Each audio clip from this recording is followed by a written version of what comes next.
Hola chicos, bienvenidos a la unidad 1, clase número 5. Hoy vamos a hablar acerca de la evolución del castellano romance, cómo es el castellano romance originado en el latín vulgar y en esta mezcla de lenguas sobre la que charlamos la clase anterior, cómo se convirtió de a poquito en el castellano que conocemos hoy en día. Vale recordar que esto fue un proceso muy largo, y cuando hablamos de proceso muy largo, hablamos de un proceso que duró más de 1000 años. Eh, Algo mencionamos ya en las clases anteriores, pero bueno, conviene que recordemos este detalle, ¿sí? El castellano no surgió de la noche a la mañana, sino que tardó, se tomó su tiempo para convertirse en lo que conocemos hoy en día. Vamos a empezar. Vamos a ubicarnos en la España del siglo IX, X, ¿sí? De nuestra era. Vamos a recordar que los pueblos árabes fueron, para el otro lado, fueron tomando la parte del sur de la península ibérica, y eso que ven de colorcitos arriba, ¿sí? Son los reinos cristianos, que se fueron conformando poco a poco a partir de una región muy pequeña en Asturias que resistió la invasión árabe.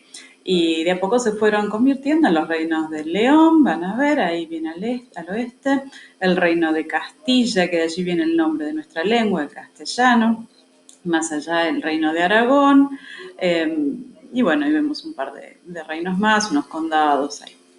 Bien, los más importantes van a ver que a lo largo del tiempo son los de León, Castilla y Aragón.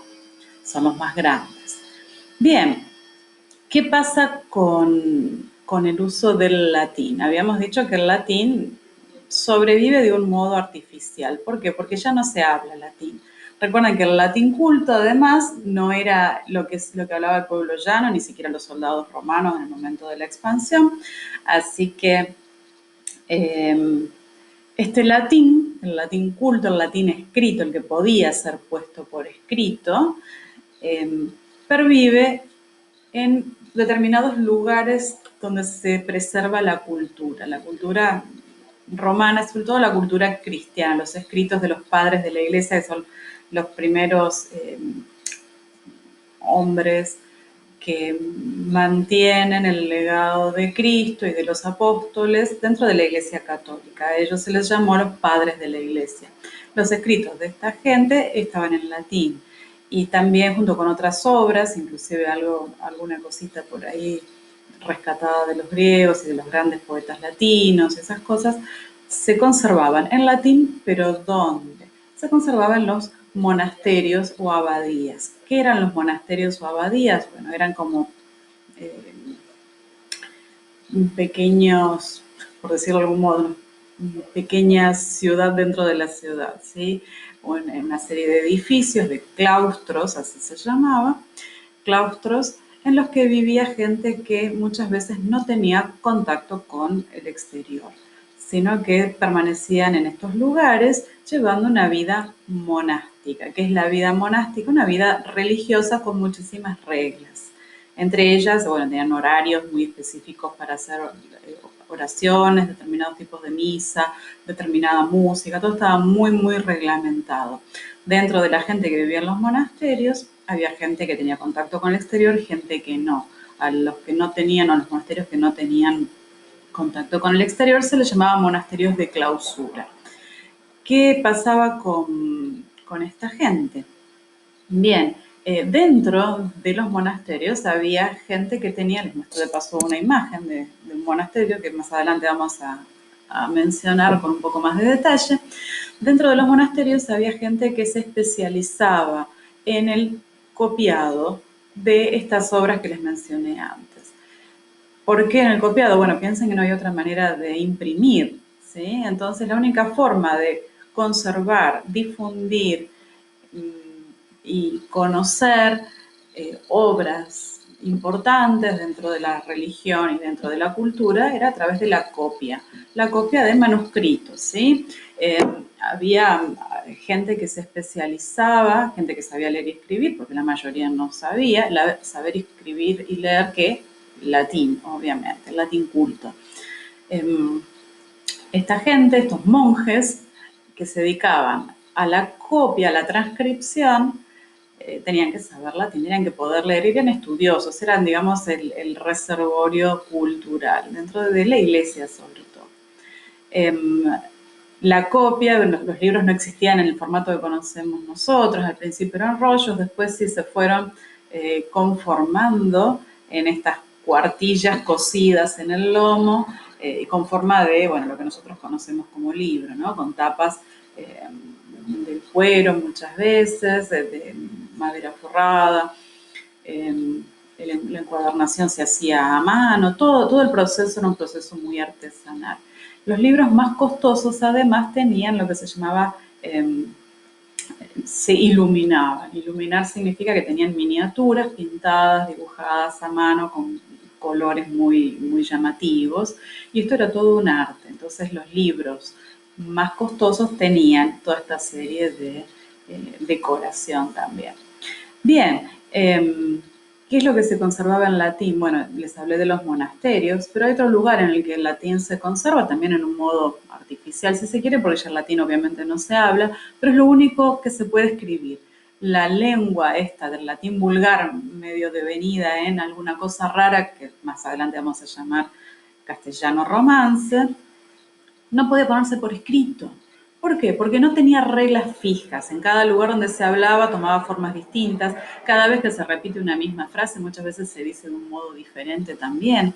Entonces, no se podía usar en la escritura el castellano romance, no en principio, no a priori. Estamos hablando de siglos 9, 10 de nuestra era, en torno al 1000. Piensen que ya tenemos 500 años desde la caída del Imperio Romano hasta acá y todavía el castellano no tiene escritura. Así que en los reinos cristianos, cuando se escriben las leyes, las crónicas históricas, los documentos administrativos, se siguen escribiendo en latín. ¿Por qué? Porque es la lengua que es posible de ser escrita, leída y que puede conservar, puede ser un vehículo de transmisión cultural y también administrativo político. Hay una cosita más que tenemos que recordar y sumarle, ¿sí? Nosotros sabíamos, ya habíamos hablado en la clase anterior, hablamos acerca de la invasión árabe a la península ibérica. Dijimos que los árabes se quedaron desde el 711 hasta 1492, 800 años estuvieron los chicos, y por supuesto tomaron cosas de la culturación, ¿no? Del contacto con los cristianos y dejaron también un rastro muy importante en la cultura española y también en la lengua. Pero no eran solamente los árabes los que convivían con los cristianos en la península ibérica, sino que además en España hubo muchas colonias, por llamarlo de algún modo, de judíos. Los judíos no convivían directamente, casa por medio, digamos, con cristianos y árabes, sino que se mantenían en guetos, ¿sí? En barrios separados. Sin embargo, en España les permitieron convivir pacíficamente y los judíos llevaban a cabo sus propias actividades, más que nada tenía que ver con los financieros, ¿sí? Los primeros banqueros, entre comillas, eran los prestamistas judíos y ellos desarrollaron, bueno, estas actividades financieras y también eran famosos los médicos judíos, que en aquella época no eran médicos, sino que eran barberos devenidos en médicos. Piensen que estamos hablando de la época en que se hacían, que para curar a la gente hacían sangrías, por ejemplo, aplicaban sanguijuelas, bueno, etc. Algunas prácticas premédicas, digamos, previas a la medicina.